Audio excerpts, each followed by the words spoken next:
Hello, and welcome back to the Argyle Finance Solutions Expo.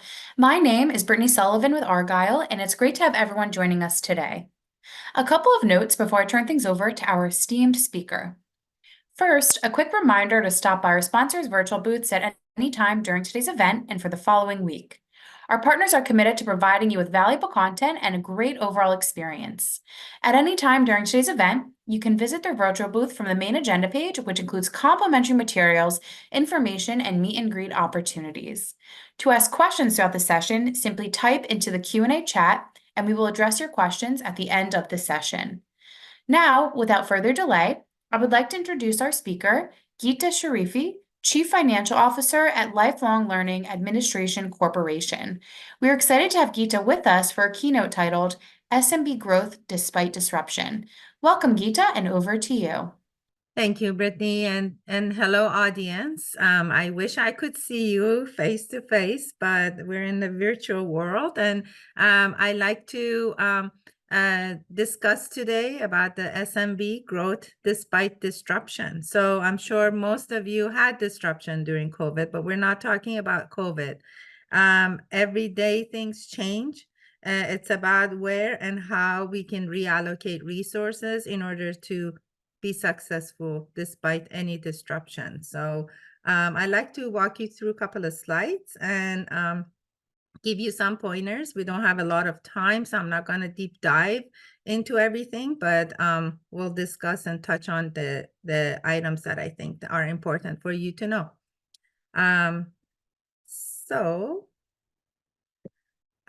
Basically in this presentation, I'm going to touch on how to enable growth during times of uncertainty and the role of M&A, which is very critical during disruption, and evaluating any new opportunities, how to align your human capital planning and strategizing, and how to strengthen cash flow and liquidity needs. So there are a couple of things to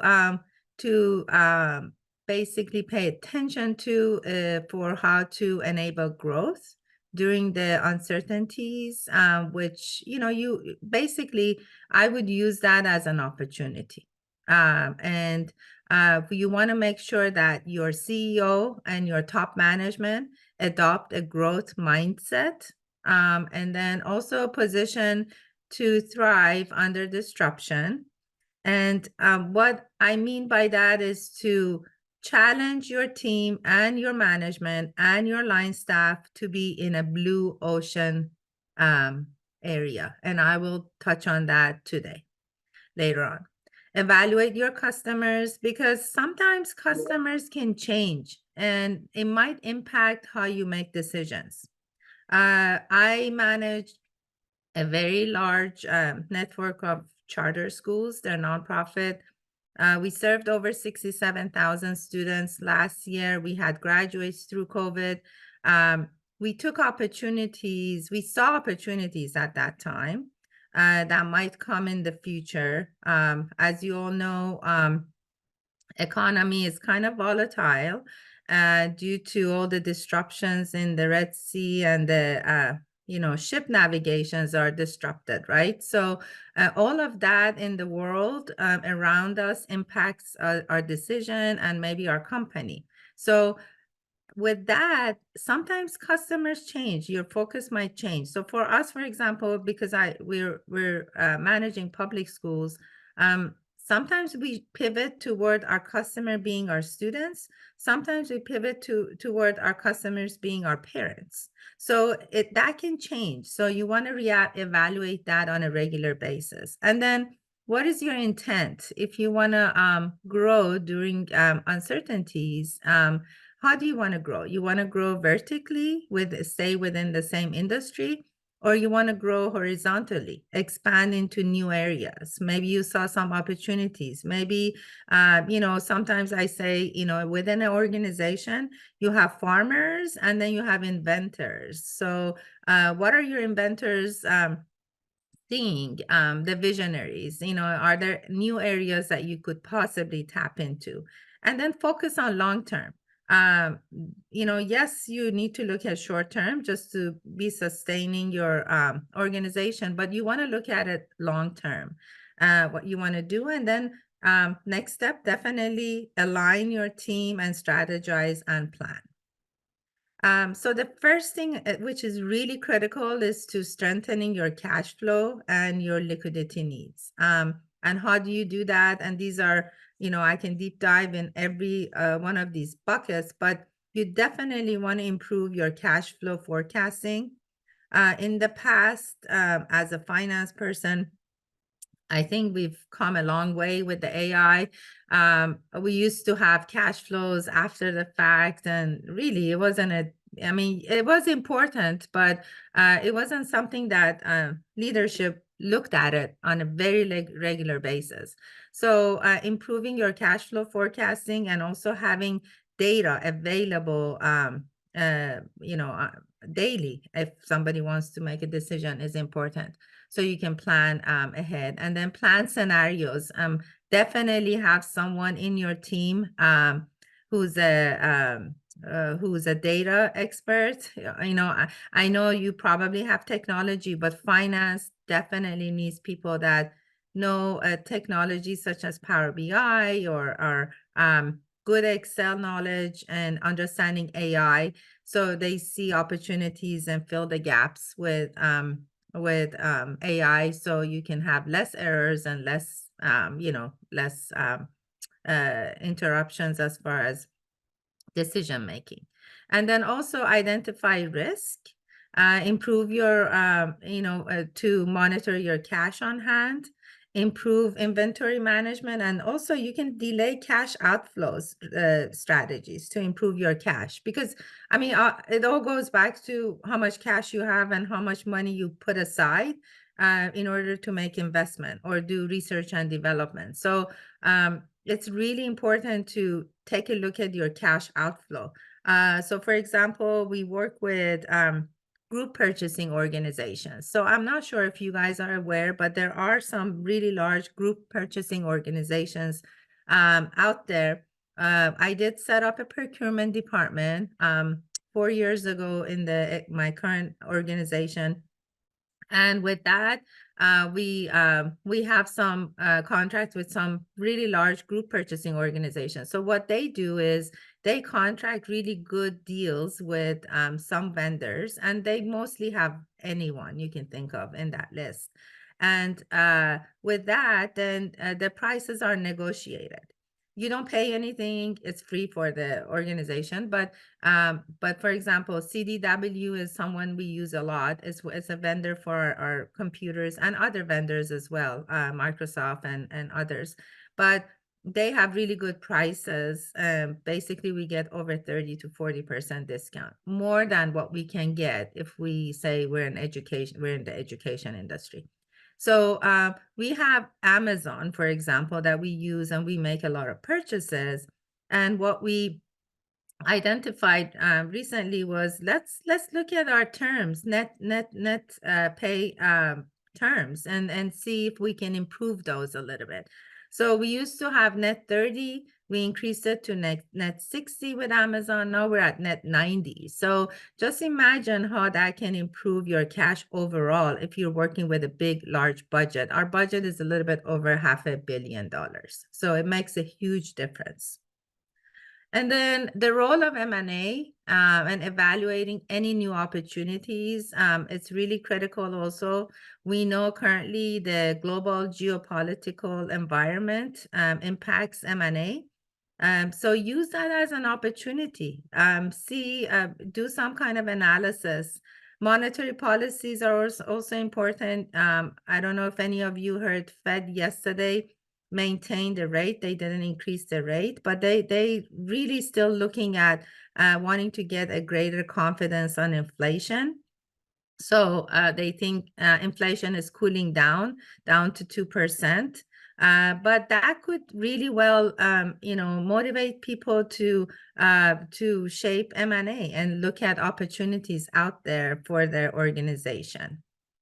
I really want to touch on this strategy, red ocean versus blue ocean. So if you want to really tap into a new market or tap into some kind of a growth within your organization, within the same industry, I would suggest forget about red ocean. You can read this later, but the blue ocean is where you explore the market and then put your organization in a position where competition becomes irrelevant. So when I say competition becomes irrelevant is, for example, early pandemic, we wanted to open a private school, private nonprofit. We manage a public school, and we have over in California alone, we have over 100 school sites, and we started diversifying to other states. But when we wanted to look at private schools, we started looking at other organizations, other private schools. And the private schools we looked at, when you went to their website, when we visited, did some due diligence, they all look the same. They all showed that they're providing the same service. It's very personalized, basically the same thing. Nothing unique, nothing popped out to say, wow, I want to put my kid there. So basically, they didn't have a story about why they're doing what they're doing. So we started looking at how we price things and how we market and what value we can bring to the community that is very unique. So when you do that, then you become you put yourself in a blue ocean area where competition then becomes irrelevant. So you're not competing with the competition. You're developing new values for your organization, and you create a story so you become very unique, so you can disrupt the market, basically. Under the blue ocean strategy, you want to see that how you can reduce what factors should be reduced well below the industry standards, because not always you have to be above industry standards. And then you also need to look at where you can raise your areas above the industry standard, so you become unique, right? To be in that blue ocean, not a red ocean. Also, you want to look at what you want to eliminate. Which factors that the industry has long competed or should be eliminated. And then also you want to I don't know, I can't see my my blog here, but you guys probably see it. So there are 4 areas that you want to definitely create to bring new value curve. Okay. And then once you put yourself in a blue ocean, and I highly recommend just Google blue ocean and pick up a book and read it. When you're in the blue ocean, then a couple of things you must do. You definitely want to make sure that if you discuss with your visionaries and your leadership team, find some change agents, because it's not just the leadership team, right? You want to get a buy-in, obviously, from from the change agents within your organization, people that people listen to or they look up to. And so make sure you get their buy-in so they can go out within your organization and get the buy-ins of everybody else. I mean, obviously there's sometimes some outliers, but that's okay.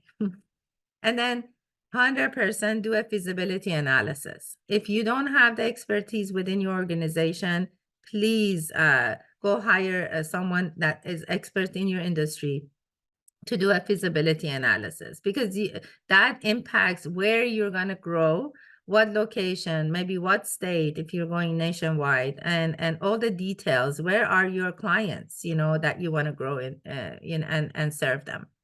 Definitely do an analysis with your human capital and capacity. We just brought a guy into our organization to do a workforce analysis, because whoever comes to our organization, thank God, it's a very nice organization. Nobody wants to leave, right? So they're very happy. We have a really low turnover, and as every year we discuss and sit around and discuss about the strategies change. So you want to align your human capital with your strategy. So you want to first know what that is and then see who fits in within that bucket. So definitely do that on a regular basis. That doesn't mean that you want to lay off anyone, but you can repurpose or transition those individuals to an areas where they are more effective and maybe they can be a value added to your strategy. And with that, obviously, sometimes they might need new skills, sometimes they need more training. So that definitely look at that. Which is comes to my next topic on the skill assessment. That's really critical to make sure that everyone is aligned with your strategy. Timeline and project manage. That's really important. Sometimes we set out projects and we don't really have a project manager. I mean, your assistant can't be your project manager or your VP or your director or your line staff because they don't know how to, connect the dots. So when you're doing a project, you need everyone within the organization. It's a team project, unless it's a small project for your department. But if it's a strategy to disrupt, within this market, especially now that we don't know what the world is, what's happening in the world, we want to make sure that you definitely have someone to project manage and provide timeline and communicate and keep you on track and have some milestones. Train. So sometimes you assume someone knows something and you put them on to lead something, and then it turns out that they might not be the suitable person. So definitely assess those skills, and if they need trainings, do train them. And then training on the new ideas or anything that you're developing, that's really critical too. Then test for sure before you implement. Don't just implement across your organization, just definitely do tests. And then I wanted to also end with a quote, think big, think disruptive, and execute it with full passion. So definitely think about how you want to disrupt your environment, your industry, and be successful, because you need to build that mindset within your organization and stay positive. When you're positive and when your staff or employees trust the leadership, regardless of which way they go, they will follow. So you will find followers within the organization. So definitely think big, have hope, and hopefully your organization will be very successful. So I'm just going to look at some of the questions here in the chat and see if I can answer them. One of the questions is leasing still a better option with 842 requirements? Leasing, so what happened with the FASB and the new regulations, when you lease, especially long-term lease, obviously there are some calculations you need to do. You need to put it on your balance sheet, and sometimes it impacts your bottom line. So it depends. I would say it depends. Depends what you're purchasing. So honestly, we are purchasing right now. So we kind of shifted, like in my organization, we saw the opportunity in this environment to purchase the buildings that we were leasing. So I know interest rates are high, but the organization has really good cash on hand. So we're not financing all the purchases, but we're looking at financing as well. So we're kind of shifting our leasing into purchases. Not all of it, but some of it. So yes, it's not a great option. So I would start moving away. And again, it depends on your bottom line. So it depends how that impacts your your EBITDA or your finances in general. And then question number 2 says, which finance processes are most important to update first with new technology implementation? So if you're just talking about finances, I tell you, in my environment, I used to be in healthcare. I've been a CFO for 20 years, maybe 22. And I was in healthcare for 17 years. Currently, I'm in education industry. Both of those industries are highly, highly regulated. Um, so AI or improving technology is really important. It was always in healthcare, and it is in education, because you don't want errors. You want to, streamline your processes, and you want to have the right process flows. But one thing that is important before you do that in finance is to look at your processes that you are doing manually before you implement a new technology, and make sure it's working. Make sure your process is there, because I tell you through experience, we did improve a process. We implemented a purchasing order. We automated it, and as soon as we started doing, I mean, we did all the good things. We got the buy-in, and we got the software. We trained everyone, but what we noticed was we did not look at the existing processes that we had. So as we were implementing new modules or improving that automation, we noticed, oh, we need to change this. Oh, we didn't do this. Now we have to add this. So what that did was, this person in this department or that department said, oh, I wasn't doing this. Now I'm doing more work. So you're automating, but I'm doing more work. So at the end, honestly, what happened was, when we compared what they used to do and what they're doing now with the automation and technology, they're doing a lot less. But that process didn't happen very smoothly, because we didn't look at the manual processes before we start automating. So if you want to automate anything, I would suggest in finance to start looking at your financial system. Make sure you have a robust financial system that has various modules, and it works, and you can leverage other types of automations or AI or other kind of softwares with your existing program. So if it's not doing that, then you have a problem, because you don't want them to be separated. You don't want different system all over the place. You want them all to talk to each other. So first, you want to make sure that your financial system that you use for your your GL and all of that is a good system. Then once you have that, then look around and see what is compatible to that, and then look at definitely your purchase order processes to your PO, because what that does is streamlines approval, which is really critical. You know who's approving. There's a process flow for every department. You don't have to deal with email approvals or anything like that. And then also you can kind of tag expenses against budgets. Not everybody can approve anything. There's limitation on approvals, and then your payables will be smoother, because then the person that pays knows what needs to be paid and where it needs to be coded. So that's my suggestion. And then question 3 is, how would you define successful growth?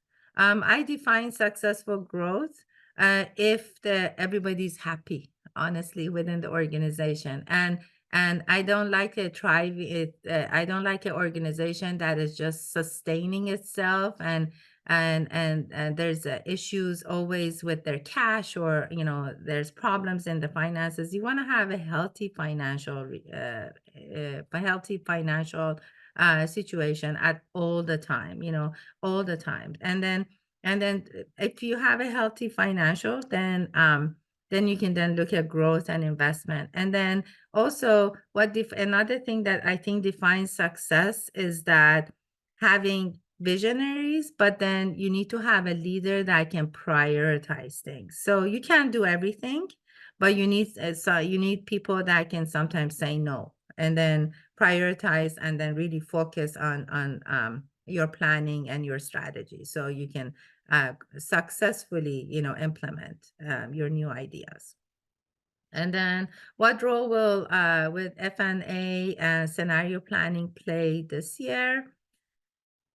I think it's really critical to have financial planning and analysis. I mean, that's something that we always had, within the finance team, but it's becoming more and more needed within the organization, and that's why I just said we used to have a we do have a financial analytic department that also does procurement, but they're not very technology savvy. So when we look at the position, we have an open position. We really, really thoughtfully wrote the job description because I really, again, as I mentioned, I want to bring someone that understands all these new technology and can manipulate data. They need to be an accountant, obviously, but they also need to know how to know some of these like Power BI and different types of systems so we can get some visuals and some data on a snap.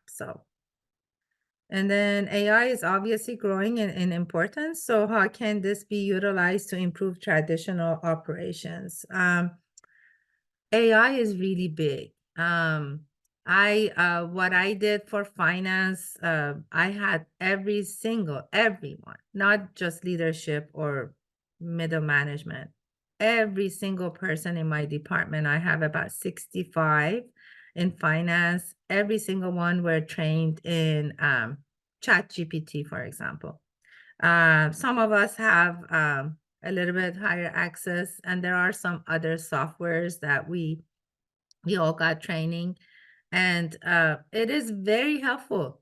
I mean, honestly, it's like, what? It does that for you. So I think it's important to pick that up and learn about chat GPT. It's a long way for it to really uh, be used all over, but I think it's a useful tool.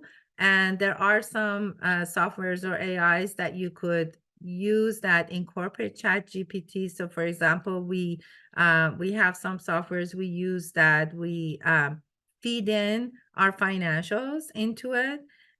Several financials. I mean, with big corporation, public companies, you can put their annual reports and stuff too. And then you can then ask questions and get responses, because it just gets you the response. You don't have to search through 70-page report. It finds it for you, or it finds the trends for you and draws a visual for you. So normally I use that before I go to the board meetings, because again, I mentioned we manage and support public schools. I report to 28 boards, believe it or not, 8 times a year. And in order to have those reports and well organized, I need to use AI. Otherwise, it's impossible. I mean, I have team members that write me the narrative, do the analysis, I have people that do checks and balances and all that with the numbers before I report to the board. But